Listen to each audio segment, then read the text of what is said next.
What we're looking at here is a speckled rattlesnake, one of 3 rattlesnake species that are indigenous to San Diego County.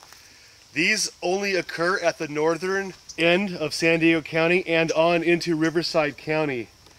He's in a state of torpor right now, which is not a complete hibernation, but a state where the body responses and the metabolic rates are lowered significantly. We've dug him out of a wood pile where he was under the logs spending the winter, and we've put him out in the sun where it's nice and warm. And as he warms up, we're hoping he will regain all of his senses and crawl away like a good rattlesnake should. Speckled rattlesnake has a more mottled skin. You won't see the definite diamond shapes like you will on a red diamond rattlesnake or a southern Pacific rattlesnake. These rattlesnakes blend in terrifically with the soil of this ecosystem. He's flicking his tongue. That's one of the ways that snakes sense the environment around them. He's actually tasting molecules in the air, which is the snake way of smelling. You can see the triangular head on the rattlesnake, which is how we identify pit vipers and venomous snakes in this area from non-venomous or non-lethal snakes. Looking at the face of this rattlesnake, you'll see he has, of course, 2 eyes and 2 nostrils. Just outside and below his nostrils, he has 2 pits. They look like little holes in his face, and in fact they are. Those are heat sensory organs that this animal uses to detect prey. He eats rodents and small mammals, and sometimes birds. Since rodents are warm-blooded, he's able to detect them with the heat-sensing pits in his face. This is why rattlesnakes are known as pit vipers. This snake is found on sandy soil around riverbeds and in areas where he blends in really, really well. And he looks like he's about ready to head on out of here. He looks like he's going to be a good foot long. He seems to want to go downhill and explore us and find out what we're doing here. He's going to rattle now. He's starting to get a little agitated. He's trying to figure out what we are and whether or not we're predators. And he is going to assume a defensive posture just in case. This is why we want to avoid accidental encounters with venomous snakes, to avoid injury to us and to the snake as well.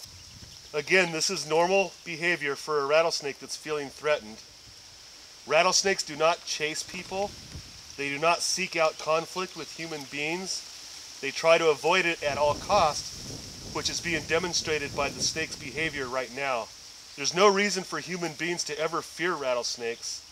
In fact, we should respect them and revere them. They're a critical part of this ecosystem, and without them, the balance would be upset, and we would probably be overrun with rodents and things that we don't want in our house. Snakes are poikilothermic, which means they don't generate their own body heat. They are warmed up by their environment, by the sun and the substrate that they're on. And this snake has been out of the woodshed for about 5 minutes now. As you can see, his body is warming up. He's starting to regain mobility and full body function. The warmer he gets, the faster he'll be able to move. That will make him a more effective predator and much better at defending himself as well. He seems to want to go back to the nice warm woodshed, but that's probably not the safest place for him or for the residents. So again, we're going to encourage him to move on up the hill. As you can see, it doesn't look like he's eaten in a couple of months. He's got a long, slender body. Now that he's warmed up, he'll go out and hunt a meal. Once he's acquired a meal and eaten it, he will shed his skin. Now this snake appears to be docile and somewhat cute. Unfortunately, that's the reason that people will often pick up snakes and find themselves bitten.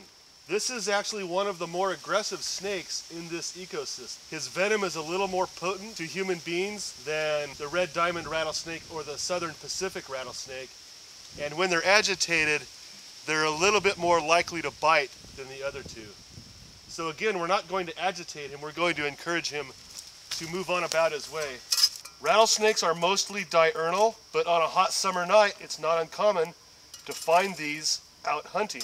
He's decided he's had enough. He wants to go find a nice place where he can rest and be a snake.